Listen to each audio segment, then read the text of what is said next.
unfortunately, I've been around long enough to know that when things get this good, when everybody's having so much fun, we're getting closer to the end. Asset prices of seemingly everything are near their all-time highs, maybe even in their inflation-adjusted all-time highs in some cases. What are your thoughts with asset price levels? Well, Keith, it's very perceptive of you and insightful. Yes, this is one of the few times in world history that I know about where nearly everything is making new highs. I think China is probably the only country that's not making new highs, but nearly everything else is. Now, it's wonderful. It's great. A lot of people are having a lot of fun.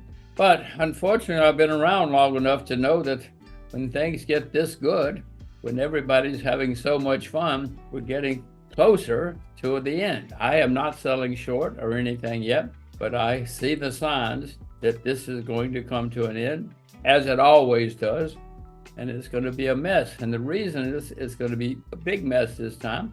You remember what happened in 2008 because of too much debt? Since 2009, the debt everywhere has skyrocketed. I mean, even China has a lot of debt now. China bailed us out before, but everybody has a lot of debt now. Well, maybe not North Korea, but everybody else does. And that sure includes us. I mean, we have these asset prices at all-time highs. Yeah, here we are, still the largest debtor nation in the history of the world, in the United States, now at 35 trillion, and we're spending dollars on others' wars, something that we couldn't say when you and I talked a few years ago.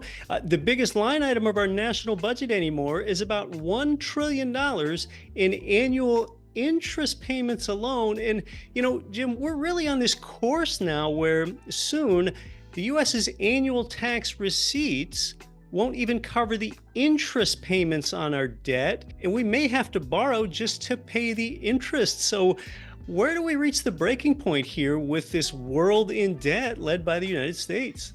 Well, you make some very good points. Unfortunately, I wish you didn't. I wish you couldn't make those points. But Right. it's simple arithmetic. Just look at the numbers, and the numbers you cite are just what they admit, what they Right. acknowledge. There's a lot of off-balance sheet debt that they don't even talk about. If you try to get out a pencil and a piece of paper, you will realize that America can never pay this debt. Never. Countries that have gotten into this situation in the past have had big problems. Now, it's a good time to be an old American. I don't have to worry about all this for too many years. But I have young children. Oh my gosh. The problems that their country is going to face in their lifetime are staggering. You look back at previous countries that have done this kind of thing. I mean, in the 100 years ago, Britain was the richest, most powerful country in the world. 50 years later, it was bankrupt. IMF had to fly to London and pay their bills. It wasn't fun. It was terrible what Britain went through. But other countries have done the same thing. So maybe we don't like what I'm saying or what's happening, but just read the history and you will see how it winds up. I certainly don't like it, but I have to deal with facts. If I don't deal with facts, I'll go bankrupt too, which I don't want to do.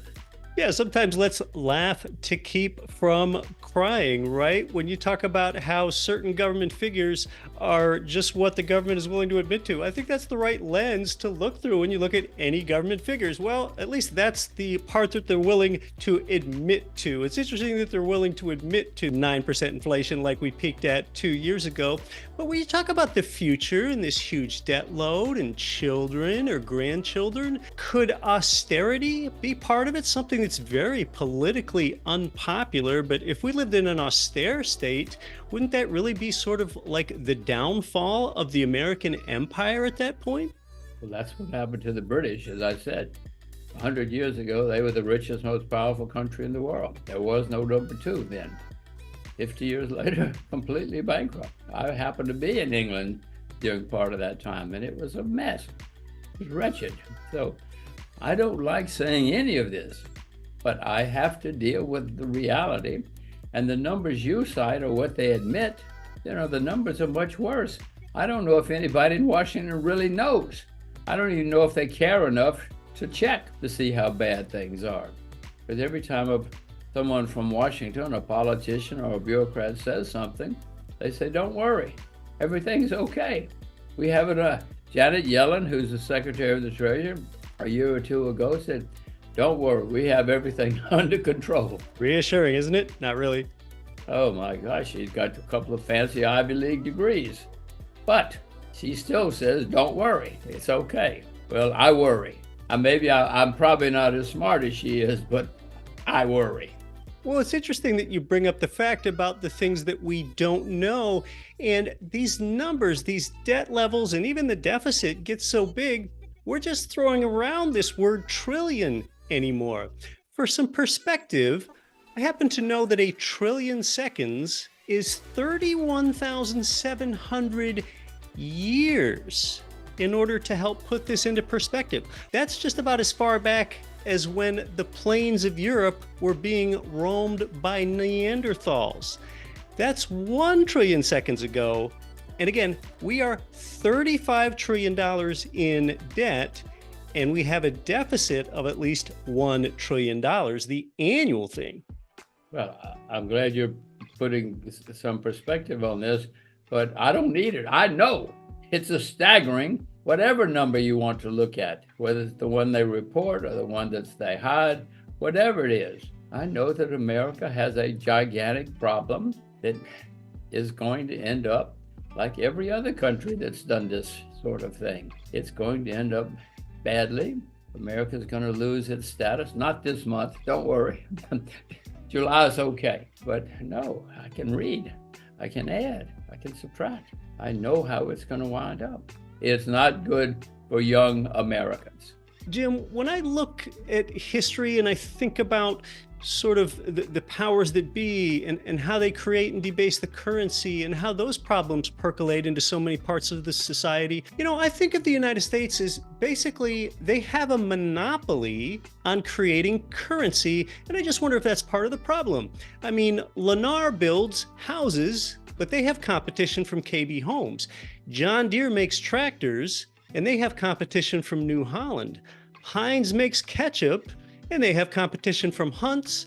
See, when there's competition, there's sort of this incentive to produce quality and provide others with value. But since the US has no substantial competition to the dollar, I wonder if we can think of this as a de facto monopoly. From its dilution of the purchasing power of the dollar, its quality is suffering because the dollar doesn't have any substantial competition. So I guess what I'm leading up to and what I'm getting at is we think about currency creation as a de facto US monopoly.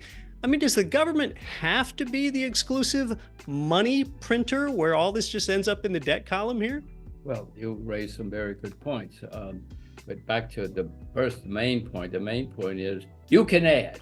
There is no way that America can ever pay these debts except by default, which is one horrible way, or by printing gigantic amounts of money, which is another horrible way.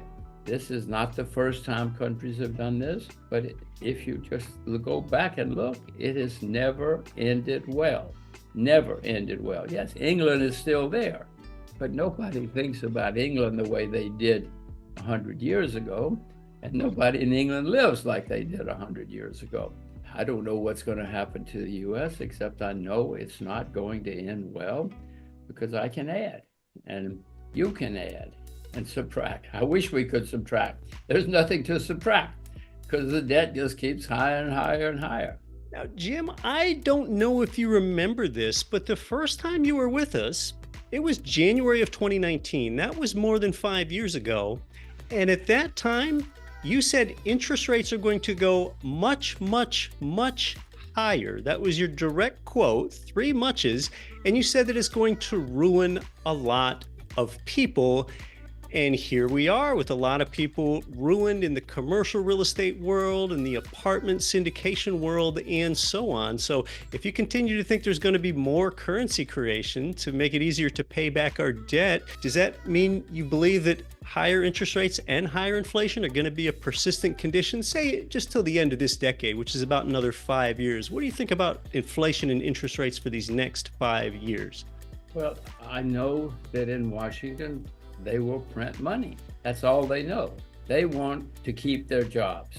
They don't care about you. They don't care about any of us. They care about keeping their job, and they will do whatever they have to keep their job the easy way.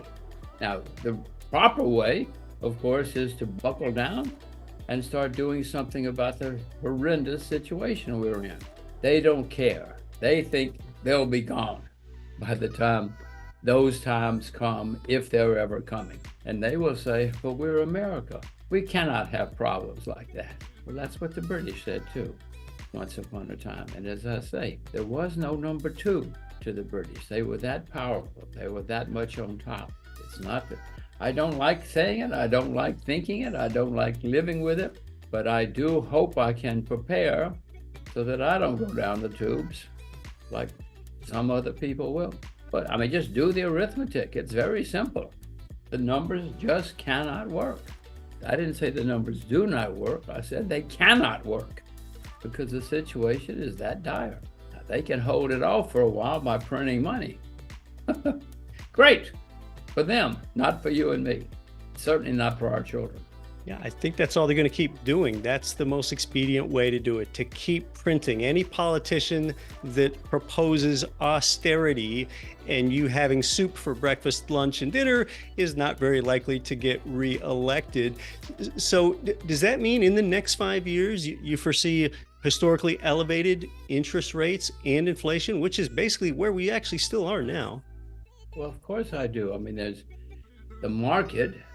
The problem is, right now, the central banks still think they're in control, and they pretty much are. But there will come a time, and there always has in history, when the market says, wait a minute, we know you're lying. We know this cannot work.